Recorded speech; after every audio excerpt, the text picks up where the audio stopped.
मेरे बेटे माँ सरस्वती की कृपा रहे। ये यूनिट 10 मीन टू से the S block elements, S block के तत्व से संबंधित 5वां वीडियो है। इस वीडियो में हम सबसे पहले देखेंगे कंपाउंड्स ऑफ कैल्शियम, कैल्शियम के यौगिक। इसमें पहला कंपाउंड रहेगा कैल्शियम ऑक्साइड। इसका अणुसूत्र होता है CaO। कैल्शियम हाइड्रोक्साइड, इसका अणुसूत्र होता है CaOH2। कैल्शियम कार्बोनेट, इसका अणुसूत्र होता है CaCO3। फिर प्लास्टर ऑफ पेरिस या POP, इसका अणुसूत्र होता है CaSO4(H2O). इसका रासायनिक नाम होता है कैल्शियम सल्फेट हेमीहाइड्रेट। इसके बाद 5th नंबर पर हम लोग देखेंगे सीमेंट, या इसी को पोर्टलैंड सीमेंट भी कहते हैं।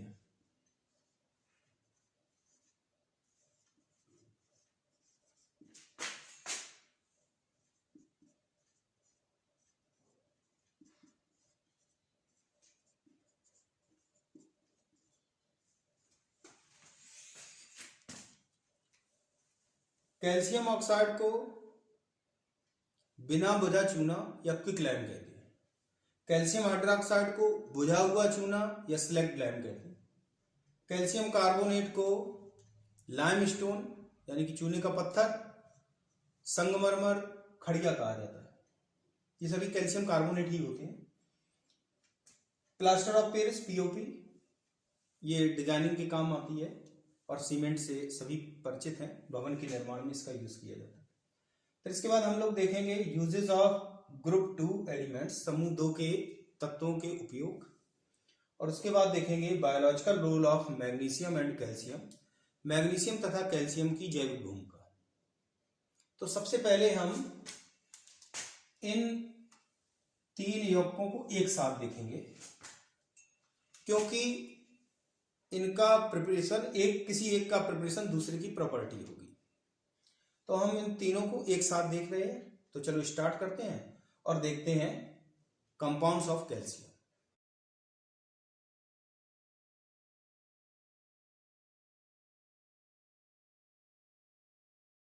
मेरे बेटे सबसे पहले देखते हैं कंपाउंड्स ऑफ कैल्शियम, कैल्शियम के यौगिक।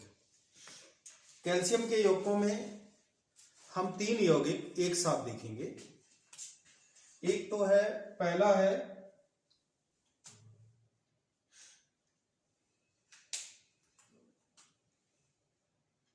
कैल्शियम ऑक्साइड,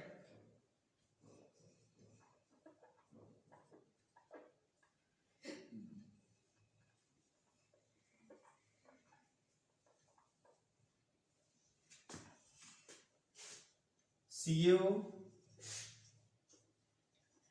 या इसी को बिना बुझा चूना भी कहते हैं।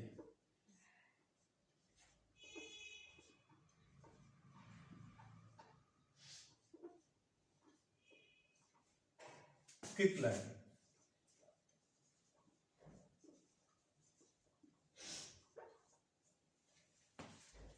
दूसरा यौगिक हम जो देखेंगे वो है कैल्शियम हाइड्रोक्साइड।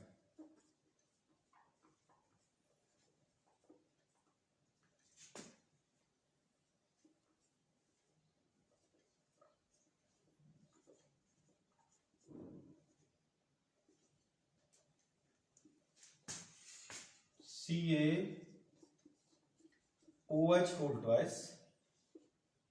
या इसे बुझा चूना भी कहते हैं।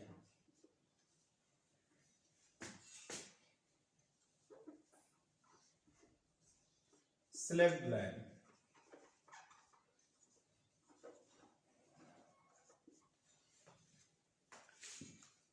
तीसरा यौगिक रहेगा कैल्शियम कार्बोनेट CaCO3,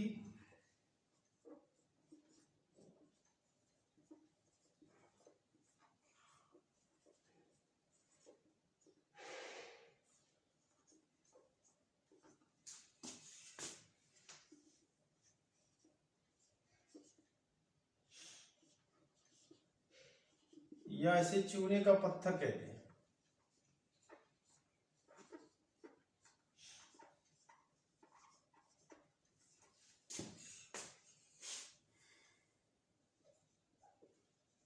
लाइमस्टोन,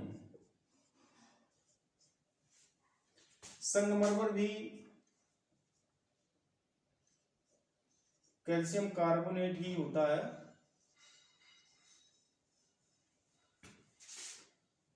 खड़िया भी कैल्शियम कार्बोनेट होती है।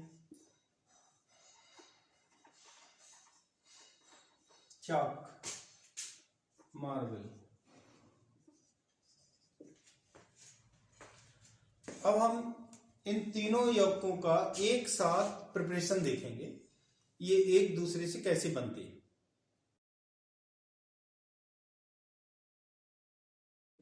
मेरे बेटे, अब हम इन तीनों यौगिकों का एक साथ निर्माण देखेंगे,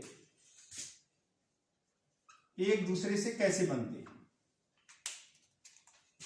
कैल्शियम कार्बोनेट यानी कि चूना पत्थर को 1070 से 1270 केल्विन पर गर्म करने पर CO2 निकल जाती है और कैल्शियम ऑक्साइड बनता है।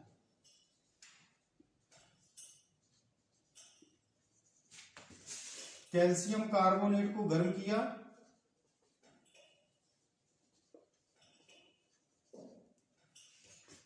तो कार्बन डाइऑक्साइड निकल गई और बना कैल्शियम ऑक्साइड। इसे बिना बुझा चूना कहा जाता है, क्विकलाइम। इसे जल में घोलने पर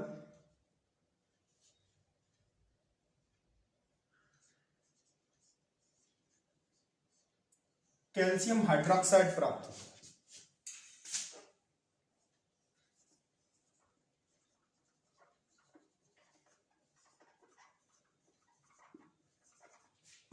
जब बिना बुझे चूने को जल में घोला जाता है तो एक तो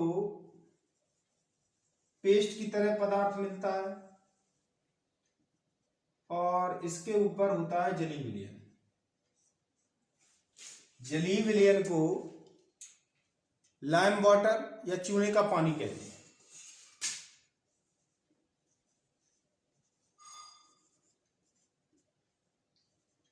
एक्वस सॉल्यूशन होता है, इसे लाइम वाटर कहते हैं। और नीचे जो गाढ़ा गाढ़ा पदार्थ मिलता है पेस्ट की तरह, यानी कि जो सस्पेंशन होता है,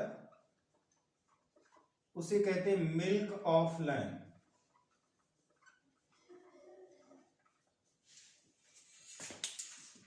जो ये चूने का पानी होता है, इसका उपयोग दीवारों पर पुताई करने के काम में किया जाता है। और जो ये नीचे गाढ़ा पदार्थ होता है, तो आपने देखा होगा कि जो लोग पान बनाते हैं उसमें पान के पत्ते के ऊपर एक गाढ़ा गाढ़ा पदार्थ लगाते हैं, वो मिल्क ऑफ लाइम होता है। ये दोनों ही रासायनिक दृष्टि से कैल्शियम हाइड्रोक्साइड ही होते हैं। कहने का मतलब लाइम वाटर और मिल्क ऑफ लाइम, ये दोनों ही, ये भी और ये भी दोनों कैल्शियम हाइड्रोक्साइड ही होते हैं।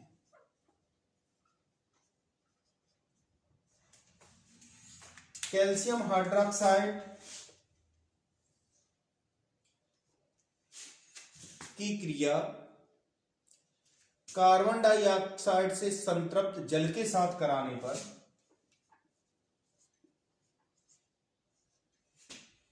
कैल्शियम हाइड्रोजन कार्बोनेट मिलता है।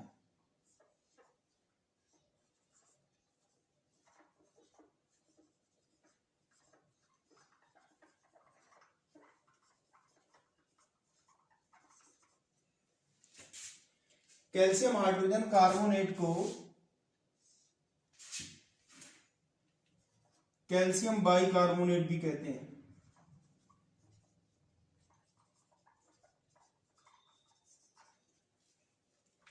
और कैल्शियम बाइकार्बोनेट को यदि गर्म किया जाए तो इससे जल निकल जाता है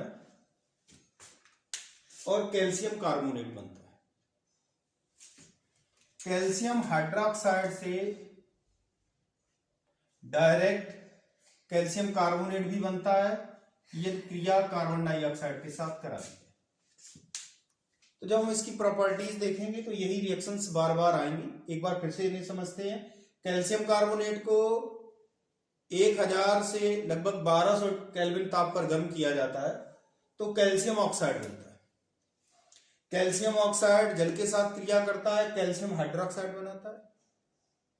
कैल्शियम हाइड्रोक्साइड में कार्बन डाइऑक्साइड प्रवाहित करने पर कैल्शियम कार्बोनेट बनता है और कैल्शियम हाइड्रोक्साइड की क्रिया कार्बन डाइऑक्साइड से संतृप्त जल के साथ कराने पर कैल्शियम हाइड्रोजन कार्बोनेट या इसी को कैल्शियम बाइकार्बोनेट कहते हैं, वो प्राप्त होता है। ये अलग लिखा हुआ है, ये चीज अलग है, ये चीज अलग है, थोड़ा ध्यान दीजिए। ये तो रहा प्रिपरेशन। अब हम इनकी प्रॉपर्टीज देखेंगे। तो प्रॉपर्टीज में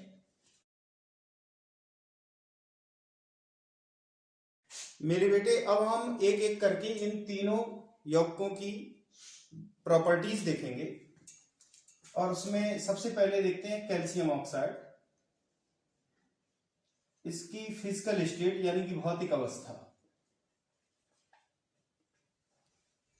कैल्शियम ऑक्साइड श्वेत अक्रिस्टलीय ठोस होता है। श्वेत अक्रिस्टलीय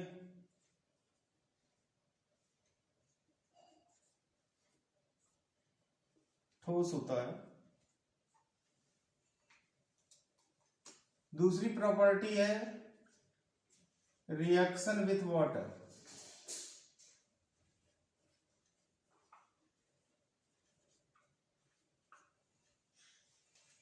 जल की सीमित मात्रा के साथ कैल्शियम ऑक्साइड के पिंड टूट जाते हैं और यदि इसे जल की अधिक मात्रा में घोला जाए तो ये सनसनाहट के साथ घुलता है और दोनों ही स्थितियों में कैल्शियम हाइड्रोक्साइड बनता है। इस प्रक्रम को चूने का बुझना कहते हैं, स्लैकिंग ऑफ लाइम। अगर सीमित मात्रा होगी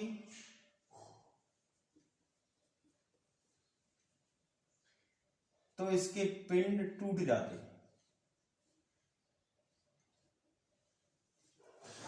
इसे चूने का खिलना कहते हैं।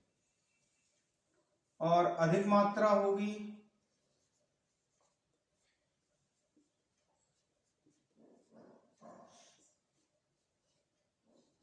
तो विलयन और पेस्ट बनेगा। मैंने बताया था कि जो विलयन बनता है उसे चूने का पानी कहते हैं और जो पेस्ट बनता है उसे मिल्क ऑफ लाइम कहा जाता है। दोनों ही कैल्शियम हाइड्रोक्साइड होते हैं।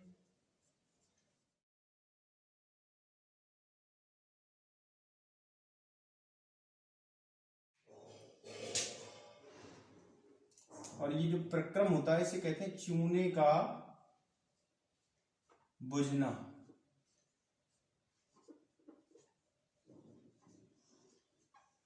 Slaking of lime.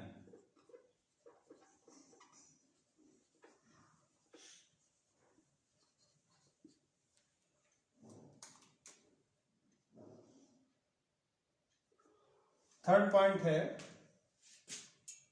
Reaction with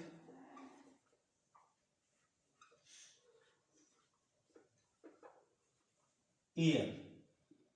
air में उपस्थित H2O यानी कि नमी और कार्बन डाइऑक्साइड के साथ ये क्रिया करता है। जब नमी के साथ क्रिया होती है तो कैल्शियम हाइड्रोक्साइड बनता है, और जब कार्बन डाइऑक्साइड के साथ क्रिया होती है तो कैल्शियम कार्बोनेट बनता है। नेक्स्ट पॉइंट है reaction with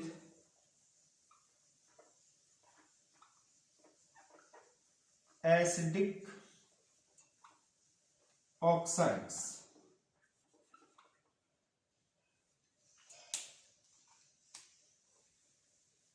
calcium oxide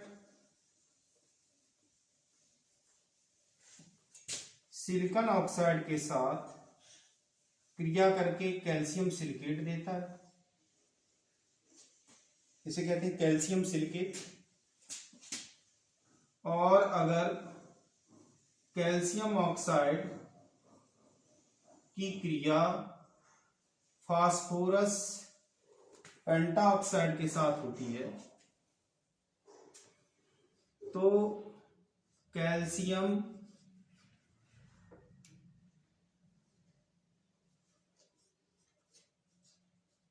phosphate प्राप्त होता है, इसे कहते हैं कैल्शियम फॉस्फेट, और इसे कहते हैं कैल्शियम सिलिकेट। अब हम कैल्शियम हाइड्रोक्साइड की प्रॉपर्टीज देखेंगे।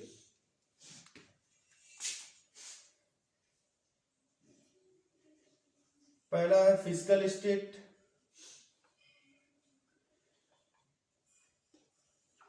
ये भी श्वेत अक्रिस्टलीय ठोस होता है, ये तीनों ही श्वेत अक्रिस्टलीय ठोस होते हैं। श्वेत अक्रिस्टलीय ठोस।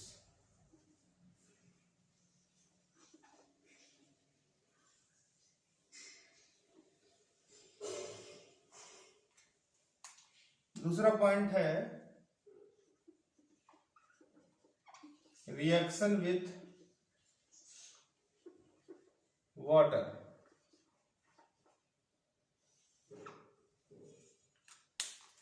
कैल्शियम हाइड्रोक्साइड के पाउडर को जब जल में घोला जाता है तो मिल्क ऑफ लाइम और लाइम वाटर मिलता है।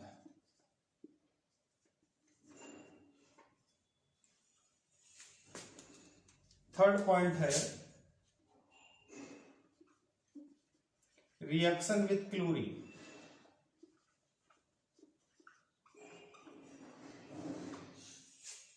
कैल्शियम हाइड्रोक्साइड की क्रिया क्लोरीन के साथ कराने पर कैल्शियम हाइपोक्लोराइट बनता है, और ये विरंजक चूर्ण का एक घटक है। कैल्शियम हाइड्रोक्साइड की क्रिया कराई क्लोरीन के साथ तो कैल्शियम हाइपोक्लोराइट, कैल्शियम हाइपोक्लोराइट बनेगा, plus calcium chloride plus 2H2।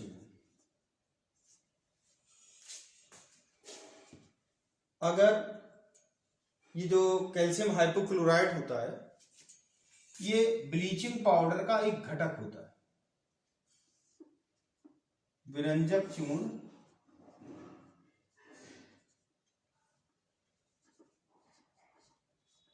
या ब्लीचिंग पाउडर का घटक होता है।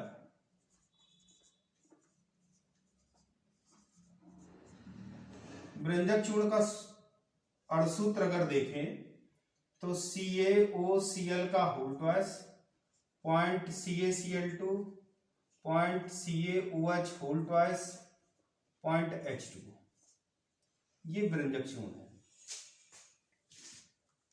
तो जब कैल्शियम हाइड्रोक्साइड के विलयन में क्लोरीन प्रवाहित की जाती है तो कैल्शियम हाइपोक्लोराइट बनता है, और ये विरंजक चूर्ण का एक घटक होता है, या ये कहें कि विरंजक चूर्ण बनता है, क्योंकि कैल्शियम हाइपोक्लोराइड बना, कैल्शियम क्लोराइड बना और कैल्शियम हाइड्रोक्साइड तो है ही, तो विरंजक चूर्ण मिल जाता है। नेक्स्ट पॉइंट है reaction with CO2, carbon dioxide के साथ अभिक्रिया। अगर चूने के पानी में यानी कि लाइम वाटर में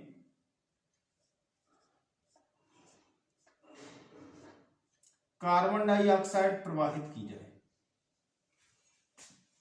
तो कैल्शियम कार्बोनेट बनता है जो जल में अवलेय होता है, इसलिए चूने का पानी दूधिया हो जाता है। CaCO3 प्लस H2O अवलेय और जो चूने का पानी होगा वो दूधिया हो जाता है, दूध की तरह दिखाई देने लगता है। यदि अधिक मात्रा में प्रवाहित की जाए CO2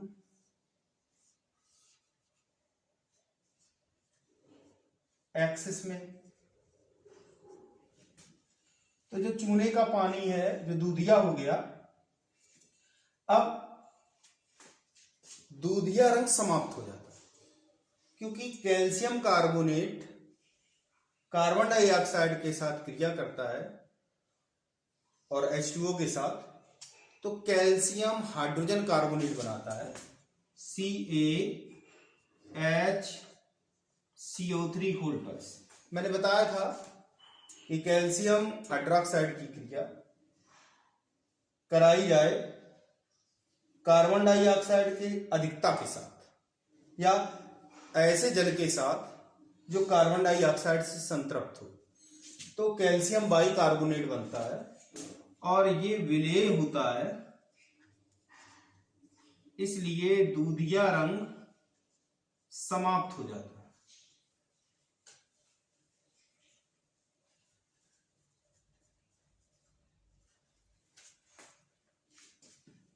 चूने के पानी में कार्बन डाइऑक्साइड की सीमित मात्रा प्रवाहित करने पर अवलेय कैल्शियम कार्बोनेट बनता है, जिससे चूने का पानी दूधिया हो जाता है, और अधिकता में प्रवाहित करने पर दूधिया रंग समाप्त हो जाता है। इस गुण का उपयोग कार्बन डाइऑक्साइड की पहचान में किया जाता है। यदि किसी अभिक्रिया में कार्बन डाइऑक्साइड निकल रही है तो उसे चूने के पानी में प्रवाहित करते हैं, जिससे वह दूधिया हो जाता है, और अगर अधिकता से प्रवाहित किया जाए तो दूधिया रंग समाप्त हो जाता है। दूधिया रंग कैल्शियम कार्बोनेट के बनने के कारण होता है, क्योंकि ये अवलेय होता है, और जब अधिकता में प्रवाहित की जाती है तो कैल्शियम कार्बोनेट कार्बन डाइऑक्साइड और जल के साथ क्रिया करता है, कैल्शियम बाइकार्बोनेट बना लेता है।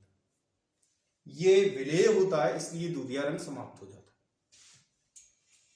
नेक्स्ट है कैल्शियम कार्बोनेट। तो मैंने बताया था कि सभी अक्रिस्टलीय श्वेत ठोस हैं,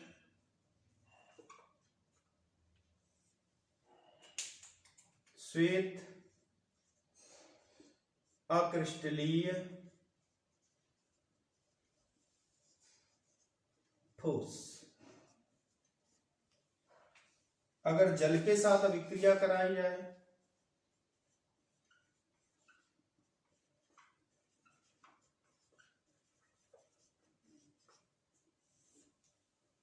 तो कैल्शियम कार्बोनेट CO2 से संतृप्त जल से क्रिया करता है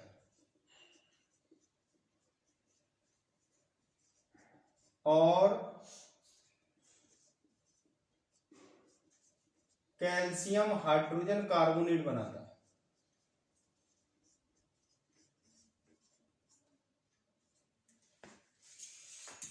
यही रिएक्शन है।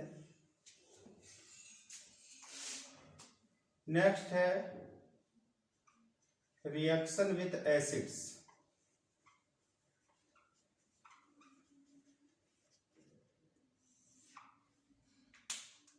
कैल्शियम कार्बोनेट की क्रिया अम्ल के साथ कराने पर लवण बनता है और CO2 निकलती है। जैसे अगर हाइड्रोजन क्लोराइड के हाइड्रोक्लोरिक अम्ल के साथ क्रिया कराई जाए तो कैल्शियम क्लोराइड बनेगा और CO2 निकलेगी। अगर हम H2SO4 के साथ क्रिया कराएंगे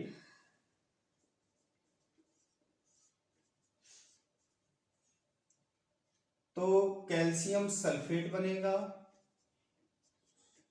और CO2 निकलेगी। नेक्स्ट प्रॉपर्टी है इफेक्ट ऑफ हीट।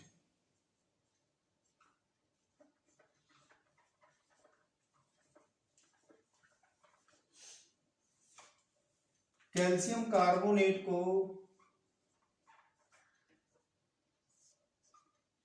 लगभग 1200 केल्विन पर गर्म करने पर कैल्शियम ऑक्साइड और CO2 बनते हैं। तो ये तो रहा properties of calcium oxide, calcium hydroxide and calcium carbonate के बारे में। अब हम इनकी मेरे बेटे अब हम देखेंगे uses of calcium oxide, calcium hydroxide and calcium carbonate. Calcium oxide का उपयोग सीमेंट, सोडियम कार्बोनेट के निर्माण में किया जाता है। कैल्शियम ऑक्साइड का उपयोग रंजकों के निर्माण में किया जाता है, शर्करा के शुद्धिकरण में किया जाता है, सोडा लाइम बनाने में किया जाता है। सोडा लाइम कैल्शियम ऑक्साइड और NaOH का मिश्रण होता है। इसका उपयोग गैसों को अधिशोषित करने में और विकार्बोक्सिलीकरण अभिक्रिया में किया जाता है। सीमेंट सोडियम कार्बोनेट के निर्माण में, रंजकों के निर्माण में, शर्करा के शुद्धिकरण में, सोडा लाइम यानी कि NaOH और CaO का मिश्रण, सोडा लाइम NaOH और CaO का मिश्रण होता है। सोडा लाइम का उपयोग कई गैसों के अवशोषण तथा विकार्बोक्सिलीकरण अभिक्रिया में किया जाता है। कैल्शियम हाइड्रोक्साइड का उपयोग भवनों के निर्माण में चूना लेप या मोर्टार के रूप में किया जाता है। लेप का मतलब होता है मोर्टार, गारा, स्लरी, उसकी तरह किया जाता है भवन के निर्माण में। रोगाणुनाशी होने के कारण इसका उपयोग भवनों की पुताई में होता है, कांच, चर्म शोधन उद्योग में, शर्करा के शोधन में और विरंजक चूर्ण के निर्माण में। कैल्शियम कार्बोनेट प्रकृति में कई रूपों में पाया जाता है। एक तो संगमरमर के रूप में, चूना पत्थर के रूप में और खड़िया के रूप में। संगमरमर के रूप में इसका उपयोग भवनों के निर्माण में किया जाता है। विशिष्ट रूप से अवक्षेपित कैल्शियम कार्बोनेट का उपयोग विशेष प्रकार के कागज को बनाने में किया जाता है। इसका उपयोग प्रति अम्ल कारक की तरह होता है। इसका उपयोग कार्बन डाइऑक्साइड को उत्पन्न करने में किया जाता है और टूथपेस्ट में यह एक माइल्ड एब्रेसिव यानी कि मंद अपघर्षक, घिसने वाले पदार्थ को अपघर्षक कहते हैं। तो इसका उपयोग मंजन में यानी कि टूथपेस्ट में अपघर्षक की तरह किया जाता है। यह च्युइंगम के घटक एवं सौंदर्य प्रसाधन में पूरक की तरह किया जाता है। पूरक या फिलर कहते हैं इन्हें। ये पदार्थ की मात्रा को बढ़ाने के काम में आते हैं। तो च्युइंगम का घटक होता है और सौंदर्य प्रसाधन में इसका उपयोग पूरक की तरह किया जाता है। ये तो रहा कंपाउंड्स ऑफ कैल्शियम में 3 compound, calcium oxide, calcium hydroxide और कैल्शियम कार्बोनेट। अब हम चौथा कंपाउंड देखेंगे और वो है प्लास्टर ऑफ पेरिस। मेरे बेटे अब हम अगला यौगिक देखेंगे और वो है प्लास्टर ऑफ पेरिस। CaSO4 का whole twice point H2O। Plaster of Paris को calcium sulphate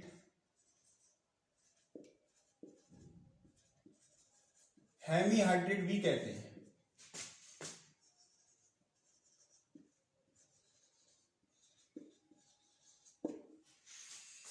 plaster of Paris को बनाने के लिए जिप्सम को 393 केल्विन पर गर्म कर दे। जिप्सम का अर्धसूत्र होता है CaSO4.2H2O। इसे 393 केल्विन पर जब धीरे धीरे गर्म किया जाता है तो CaSO4 का होल ट्वाइस पॉइंट H2O, और इसे अगर बैलेंस करेंगे तो यहां 2 से मल्टीप्लाई हो जाएगा और प्लस 3H2O। ये कैल्शियम सल्फेट डाइहाइड्रेट है। जिप्सम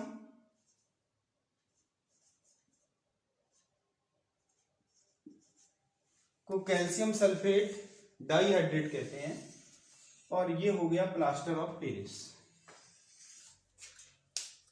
प्रॉपर्टीज, फिजिकल स्टेट, ये श्वेत क्रिस्टलीय चूर्ण है।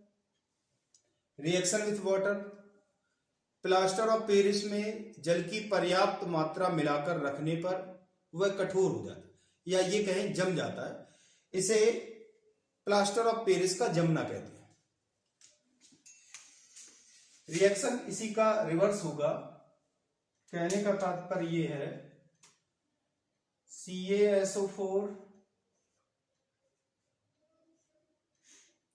Whole twice point H2O plus 3H2O changes into 2CaSO4.2H2O। Plaster of Paris gypsum में बदल जाता है। इफेक्ट ऑफ हीट, 473 केल्विन ताप पर प्लास्टर ऑफ पेरिस को गर्म करने पर उसमें उपस्थित जल का अणु निकल जाता है और कैल्शियम सल्फेट प्राप्त होता है, एनहाइड्रस कैल्शियम सल्फेट। उसे डेड बर्न्ड प्लास्टर या मृत तापित प्लास्टर कहते हैं। CaSO4 whole twice point H2O on heating at 473 Kelvin, it changes into CaSO4 2CaSO4 plus H2, और ये जो चीज बनी इसी को कहते हैं मृत तापित प्लास्टर, डेड बर्न्ड प्लास्टर।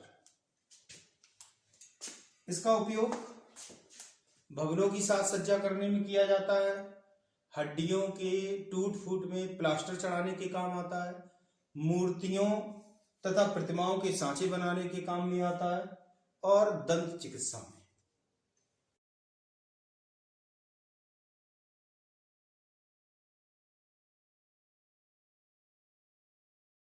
मेरे बेटे अगला यौगिक है सीमेंट। इसे पोर्टलैंड सीमेंट भी कहते हैं। सीमेंट को सबसे पहले जोसेफ एस्पिडिन ने 1824 में बताया था। सीमेंट कैल्शियम के एल्यूमिनेटों सिलिकेटों का मिश्रण होता है। सीमेंट कैल्शियम के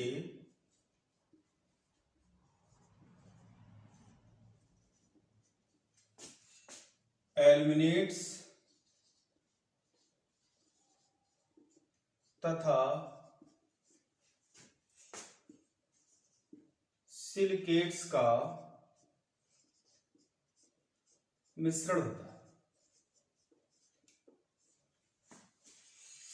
इसमें कैल्शियम एल्यूमिनोफेराइड भी पाया जाता है।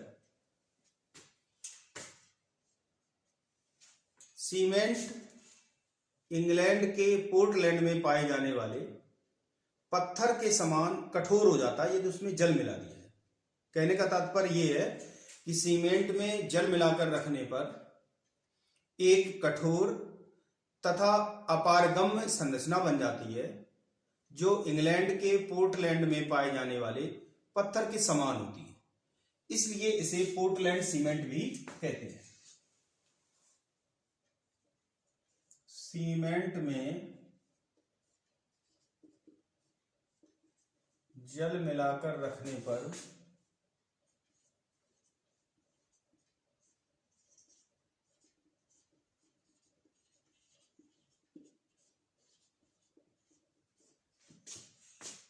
कठोर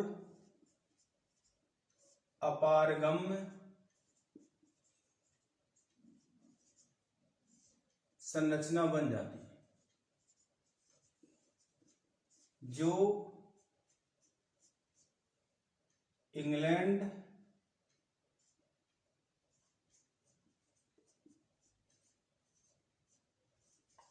के पोर्टलैंड में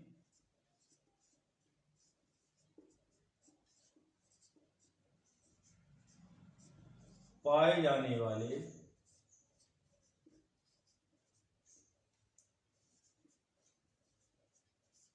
पत्थर के समान होती है।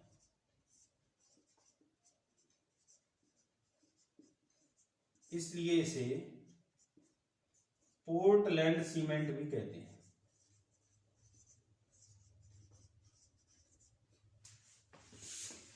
अगर हम इसका रासायनिक संगठन देखें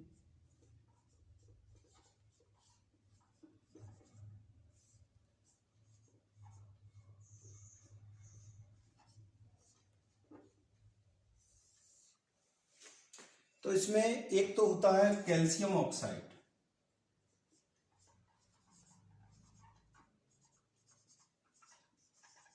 इसका प्रतिशत लगभग 50 से 60 तक होता है।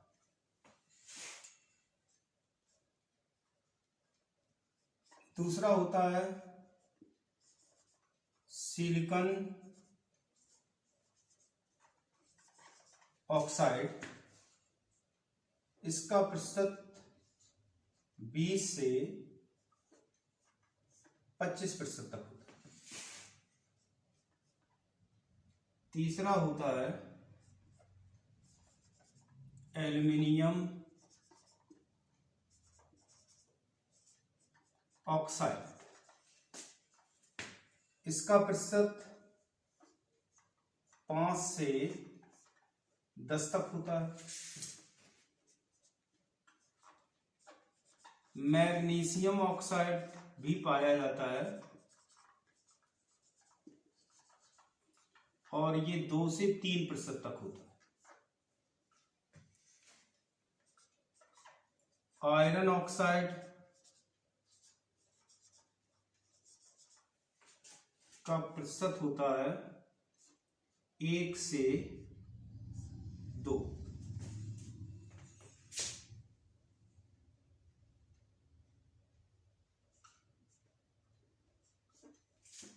सल्फर ट्राइऑक्साइड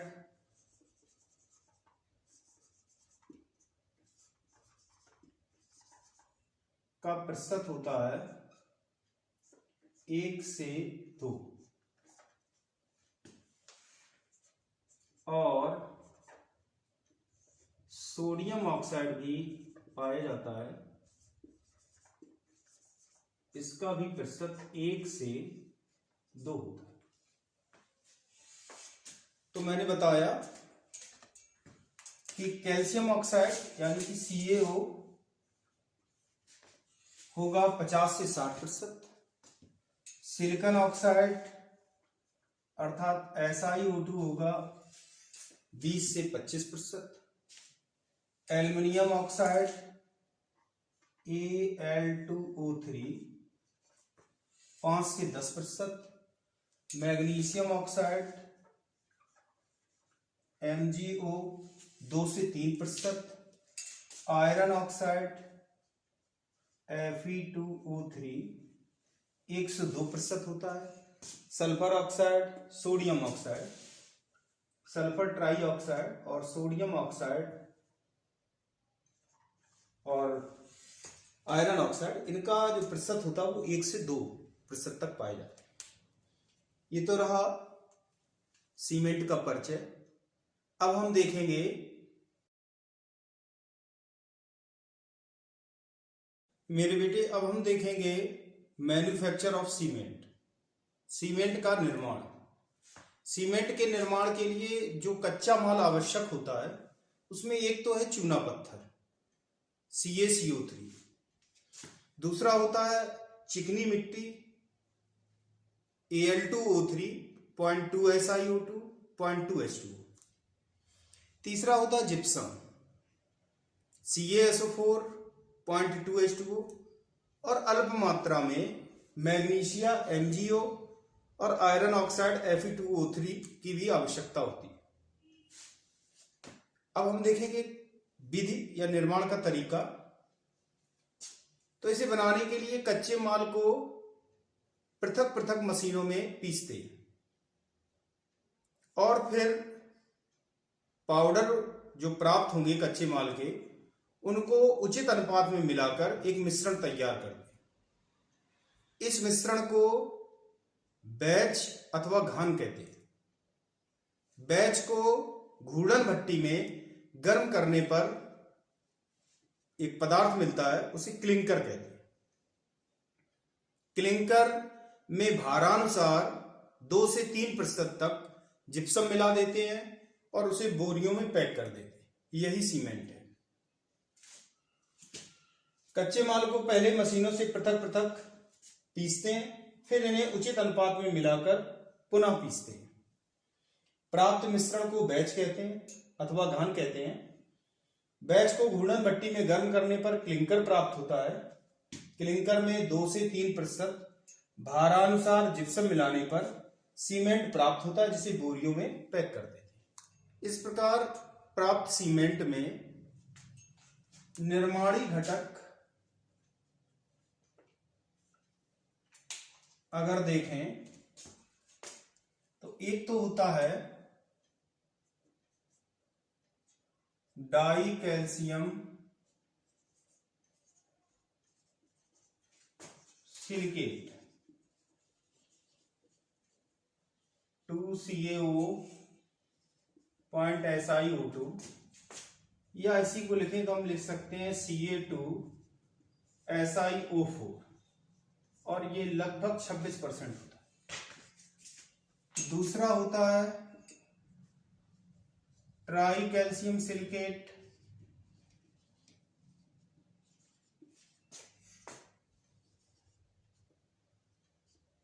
ये 3CaO .SiO2 या Ca3SiO5 लगभग 51% होता है। ट्राई कैल्शियम एल्यूमिनेट भी पाया जाता है।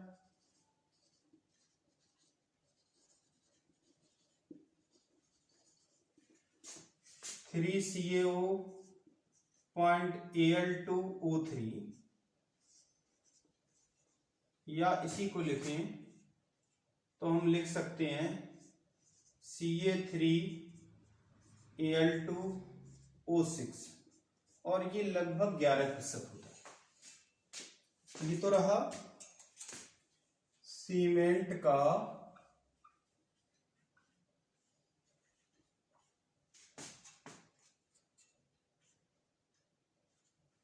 संगठन या सीमेंट के घटक।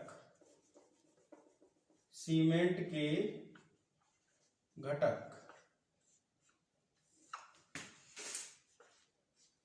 दूसरी बात, एक अच्छी क्वालिटी के सीमेंट के लिए सिलिका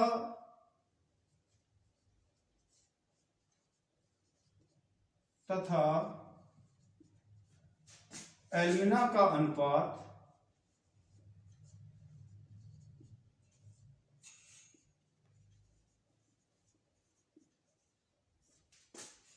2.5 से 4 के मध्य होना चाहिए। तो ये तो रहा सीमेंट का निर्माण। अब हम देखेंगे सीमेंट का जमना, सेटिंग ऑफ सीमेंट। मेरे बेटे अब हम देखेंगे सीमेंट का जमना। सीमेंट में जल मिलाकर रखने पर वह एक कठोर अपारगम संरचना बनाता है। इसे सीमेंट का जमना कहते हैं। सीमेंट के जमने में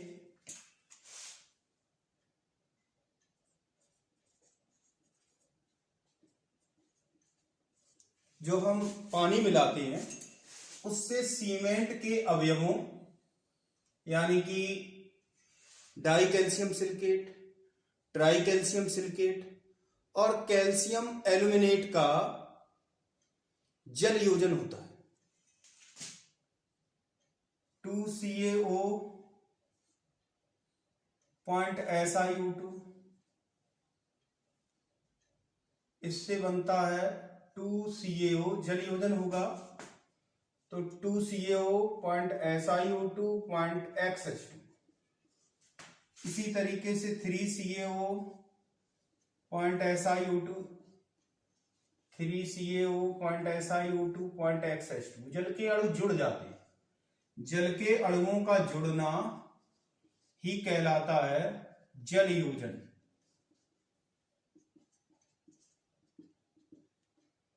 तो ये हो जाएगा 3CaO .Al2O3 .XH2। ये जेल होता है, जेल के फॉर्म में होता है। और ये जेल जब काफी समय तक रखा रहता है तो बहुत ज्यादा कठोर और अपारगम्य हो जाता है। इस प्रोसेस को ही कहते हैं सीमेंट का जमना। तो सीमेंट में जब हम H2O मिला करके रखते हैं तो एक हार्ड एंड इम्प्रेग्नेटेड, कठोर और अपारगम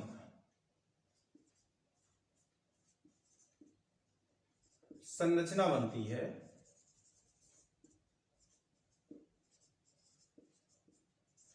इसमें होता क्या है वास्तव में कि जो कैल्शियम एल्यूमिनेट होता है उसके वियोजन से एक तो बनता है कैल्शियम हाइड्रोक्साइड और दूसरा बनता है aluminium hydroxide. Calcium hydroxide calcium silicate के कणों को परस्पर जोड़ देता है। यह है कैल्शियम सिलिकेट।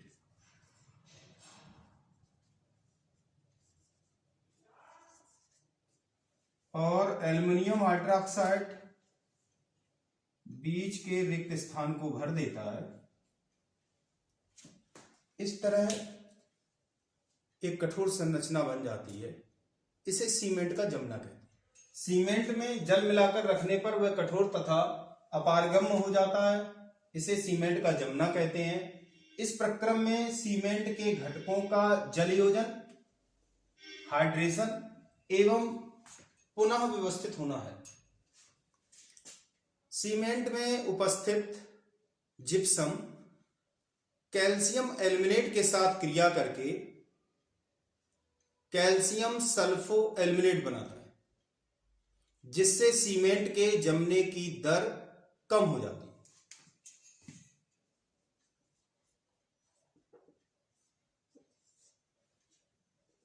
सीमेंट में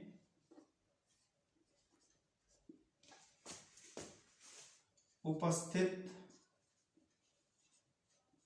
जिप्सम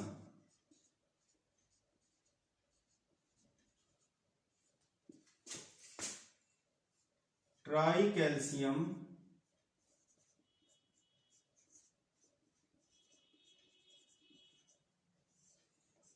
एल्यूमिनेट के साथ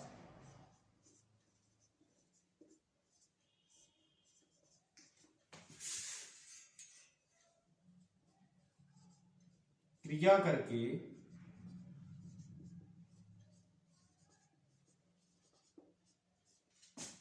ट्राई कैल्शियम सल्फो एल्यूमिनेट बनाता है।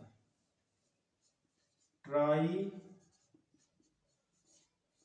कैल्शियम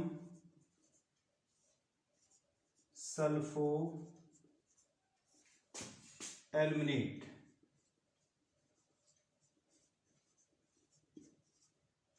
बनाता है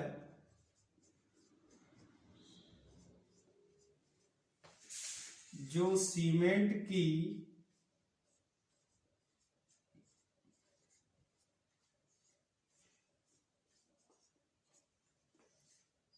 के जमने की दर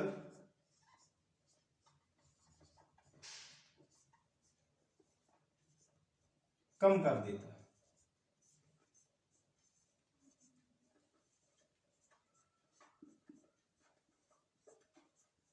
इससे सीमेंट अधिक कठोर हो जाता है।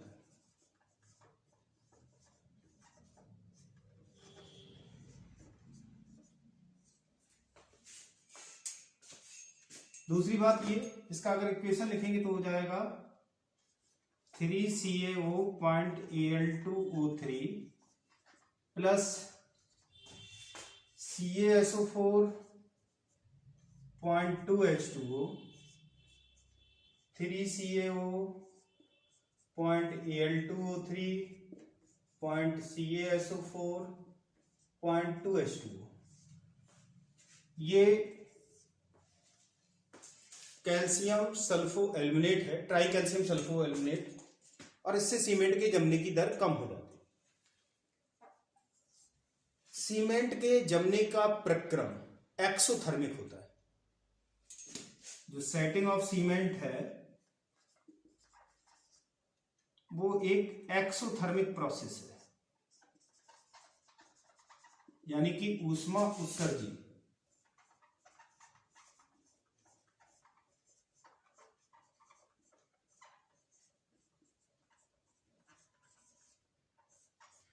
इसलिए इसके ऊपर जब ये जमता है तो लगातार पानी का छिड़काव किया जाता है ताकि सीमेंट ठंडा रह सके। ठंडा रहने पर जो संरचना होगी उसकी कठोरता बढ़ जाती है। अतः पानी का छिड़काव करते हैं।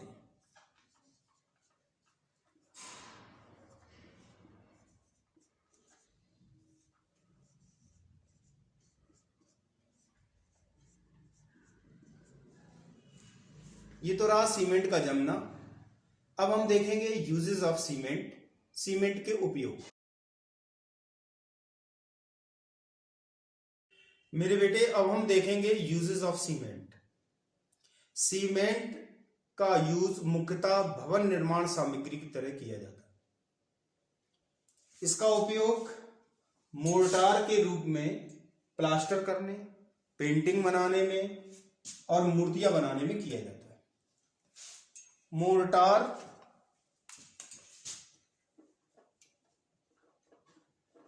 या इसी को स्लरी भी कहते हैं, ये सीमेंट और बालू का 3:1 का मिश्रण और इसी में पानी मिला दें तो जो चीज बनेगी, मिलाने पर जो चीज बनती है उसे स्लरी या मोर्टार या गारा कहते हैं। इसका उपयोग ईंटों को जोड़ने में, प्लास्टर करने में, मूर्तियां बनाने में किया जाता है। पानी के निकास पाइपों तथा नालियों के जोड़ों को जलरोधी करने में, जहां पर पाइप आपस में जोड़े जाते हैं, हौज वगैरह बनाए जाते हैं, तो उसे जलरोधी करने के लिए, मतलब पानी बाहर ना निकले, उसके लिए सीमेंट का यूज किया जाता है। इसका उपयोग कंक्रीट, प्रबलित कंक्रीट के रूप में पुल, बीम, खंभे, छत आदि के निर्माण में किया जाता है। कंक्रीट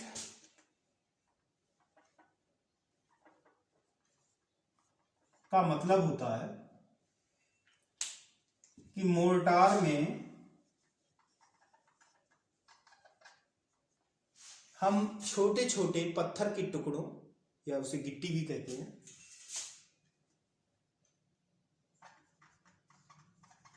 पीसेस ऑफ स्टोन्स को मिला दें तो एक मजबूत संरचना बनती है, उसे कंक्रीट कहते हैं। इसका उपयोग फर्श को बनाने में किया जाता है। प्रबलित कंक्रीट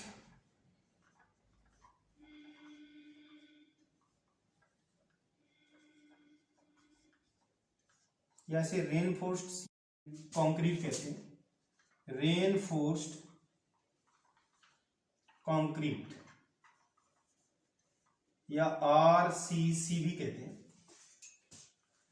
अगर कंक्रीट में लोहे की छड़ों का जाल डुबो दिया जाए तो एक अत्यधिक मजबूत संरचना मिलती है। प्रबलित कंक्रीट का यूज पुलों, खंभों और छतों के निर्माण में किया जाता है। तो कंक्रीट में लोहे या स्टील की सरिये या इनका जाल,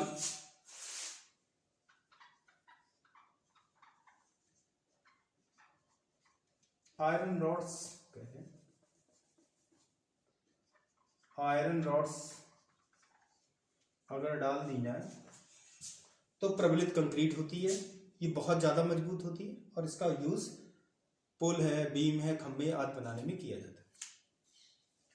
तो मोर्टार का यूज होता है फर्श बनाने में, प्लास्टर करने में और ईंटों को जोड़ने में। कंक्रीट का उपयोग फर्श बनाने में किया जाता है। प्रबलित कंक्रीट का उपयोग पुलों, खंभों और छतों के निर्माण में होता है।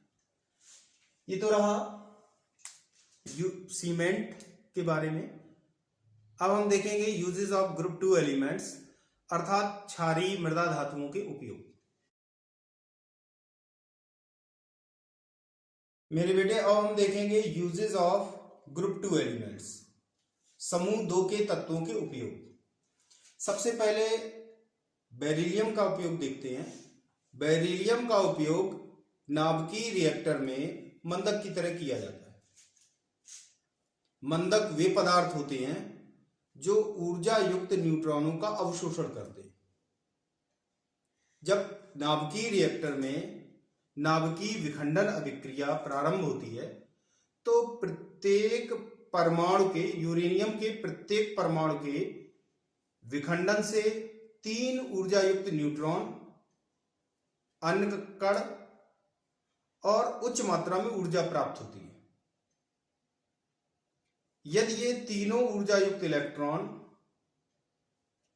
अन्य नाभिकों के साथ क्रिया करें तो एक साथ अपार ऊर्जा निकलेगी और अभिक्रिया विस्फोटक हो जाती है, क्योंकि श्रृंखला अभिक्रिया प्रारंभ हो जाती है। एक परमाणु से 3 न्यूट्रॉन निकले, 3 न्यूट्रॉन 3 परमाणुओं से क्रिया करेंगे और 9 न्यूट्रॉन निकालेंगे और प्रत्येक बार अपार ऊर्जा निकलेगी।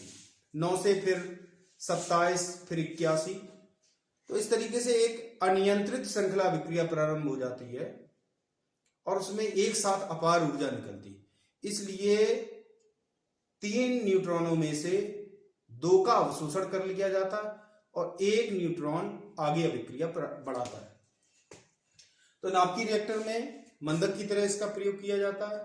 साथ ही साथ एक्सरे ट्यूब्स की विंडोज बनाने के काम में आता है, खिड़की बनाने में। बेरिलियम और कॉपर की मिश्र धातु का उपयोग उच्च क्षमता के स्प्रिंग बनाने में किया जाता है। मैग्नीशियम और एल्युमिनियम की मिश्र धातु अत्यधिक हल्की होती है, अतः इसका उपयोग वायुयानों के हिस्से बनाने में किया जाता है। मैग्नीशियम पाउडर और फीते के रूप में प्रयोग में लाया जाता है। एक तो चमकीले पाउडर बनाने में, तापदीप्त बम बनाने में और एक प्रक्रम होता है, उसे कहते हैं एल्यूमिनो थर्माइट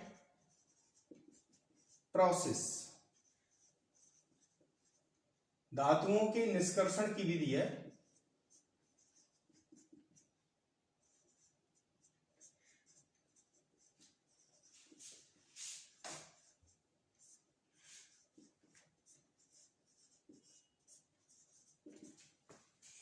इसमें मैग्नीशियम रिबन का यूज ऊर्जा उत्पन्न करने में किया जाता है, या ये कहें कि जो धातु होती है उसको गलाने के लिए, इनिशिएटर, बिल्कुल अभिक्रिया प्रारंभ करने के लिए इसका प्रयोग किया जाता है। मैग्नीशियम हाइड्रोक्साइड प्रति अम्ल कारक की तरह, एंटासिड की तरह यूज किया जाता है। कुछ लोगों को एसिडिटी हो जाती है तो मैग्नीशियम हाइड्रोक्साइड को जल में घोल लेते हैं और जो निलंबन प्राप्त होता है उसे मिल्क ऑफ मैग्नीशिया कहते हैं। Milk of magnesia, milk of magnesia. Magnesium carbonate toothpaste के निर्माण में प्रयुक्त होता है। कैल्शियम का उपयोग उन धात्विक ऑक्साइडों से धातु के निष्कर्षण में किया जाता है जिनका अपचयन कार्बन द्वारा संभव नहीं होता। कैल्शियम और बेरियम का उपयोग उच्च ताप पर निर्वात नली में उपस्थित वायु की अति अल्प मात्रा को ही निष्कासित करने में किया जाता है। BaSO4 का उपयोग आंतों की एक्सरे में किया जाता है। मरीज को BaSO4 का घोल पिला दिया जाता है और आंतों में हड्डियां नहीं होती। जब ये घोल पहुंच जाता है तो ये हड्डियों की तरह काम करता है, मतलब प्रकाश या किरणें अपारगम हो जाती है इससे, और आंत का एक्सरा ले लिया जाता है। रेडियम का उपयोग कैंसर के उपचार में रेडियोथेरेपी करने में किया जाता है। ये तो रहा यूजेस ऑफ ग्रुप 2 एलिमेंट्स। अब हम देखेंगे biological role of magnesium and calcium, magnesium तथा कैल्शियम की जैविक भूमिका।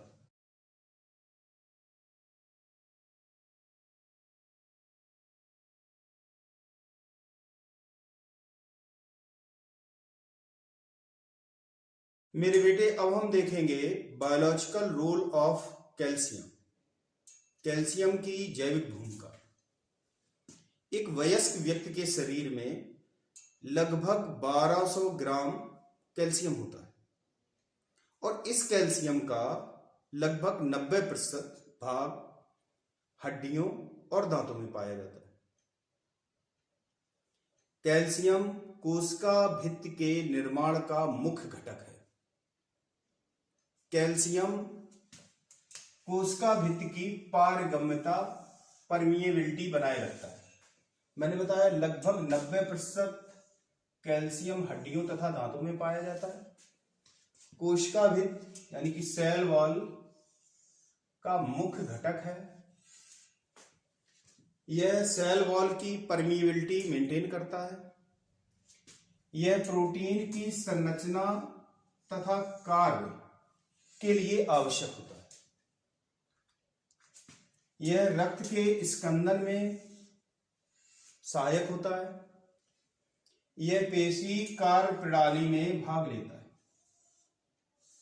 पेशियों के संकुचन में भाग लेता है। यह हृदय गति तथा तंत्रिकी कार्य प्रणाली के संचालन में सहायक है। हृदय गति और तंत्रिकीय कार्य प्रणाली के संचालन में सहायक होता है। प्लाज्मा में कैल्शियम की मात्रा लगभग 100 मिलीग्राम प्रति लीटर होती है और इस मात्रा को 2 हार्मोन नियंत्रित करते हैं, मतलब मेंटेन करते हैं। एक तो होता है कैल्सिटोनिन और दूसरा होता है पैराथायरॉयड। एक तो कैल्सिटोनिन और दूसरा है पैराथायरॉयड।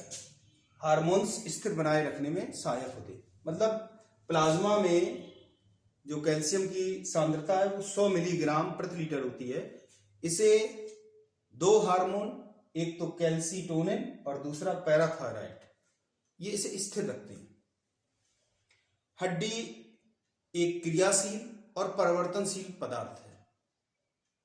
मानव शरीर में प्रतिदिन लगभग 400 मिलीग्राम हड्डी विलेय तथा निर्मित होती है और इस विलेय तथा निर्माण की प्रक्रिया में जितना भी कैल्शियम भाग लेता है वो प्लाज्मा से होते हुए स्थानांतरित होता है। ये तो रहा बायोलॉजिकल रोल ऑफ कैल्शियम के बारे में। ये चैप्टर यहीं फिनिश होता है। हम नेक्स्ट चैप्टर में यूनिट 11 मीन टू से पी ब्लॉक एलिमेंट्स को देखेंगे। Till then work hard.